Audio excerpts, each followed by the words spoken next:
আপনারা সবাই অবগত আছেন যে গত 21শে নভেম্বর থেকে দেশে জানিয়ে দেশের শ্রমজীবী মানুষ, কৃষিজীবী মানুষ, বেকার, যুব সমাজ সকলেই উদ্বিগ্ন ছিল, প্রতিবাদ মুখর ছিল যে আমাদের দেশের স্বাধীনতার পর থেকে প্রচলিত শ্রমজীবী মানুষের স্বার্থে যে 29টা শ্রম আইন এগুলিকে মোদিজি পরিবর্তন করে প্রধানত কর্পোরেট এবং সাম্প্রদায়িক শক্তির যে গাঁটছড়া এই তাদের স্বার্থে শ্রম কোড, 4টি শ্রম কোড করার যে উদ্যোগ তার বিরোধিতা করে আসছে।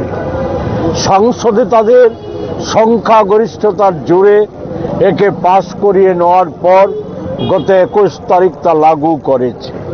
এটা দেশের শ্রমজীবী 90% মানুষকেই এই আইনের আওতার বাইরে রেখে দিয়েছে।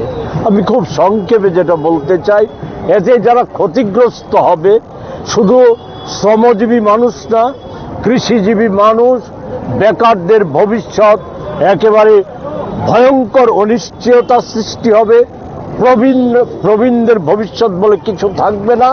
উপরন্তু আপনারা যারা সংবাদ মাধ্যমের সাথে আছেন, আপনাদের জন্য এই আইনে যেটা করা হয়েছে সেটা হচ্ছে 1955 ইংরেজি এবং 58 ইংরেজিতে সাংবাদিকদের স্বার্থ রক্ষা এবং সংবাদপত্রের স্বাধীনতা, মত প্রকাশের স্বাধীনতায় যে আইন লাগু করা হয়েছিল সেই আইনকে পরিবর্তন করে এটা সম্পূর্ণভাবে সরকার, কর্পোরেট জগৎ এবং বড় বড় মিডিয়া হাউসদের মালিকদের হাতে আর বিজ্ঞাপনদাতাদের হাতে তুলে দিয়েছে।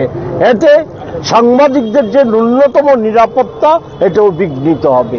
এটা প্রত্যাহারের দাবি সহ রাজ্যের শ্রমজীবী, কৃষিজীবী মানুষের স্বার্থে দ্রব্যমূল্য বৃদ্ধির বিরুদ্ধে 9 দফা দাবিতে আমাদের এই আজকে রাজ্য ভিত্তিক 8টা জেলা সদরে আমরা ডিএম অফিসের মাধ্যমে আমরা রাজ্যের মুখ্য সচিবের কাছে 9 দফা দাবিতে স্মারকলিপি পেশ করার উদ্দেশ্যেই আমরা আজকে এখান থেকে মিছিল আমরা সংগঠিত করছি।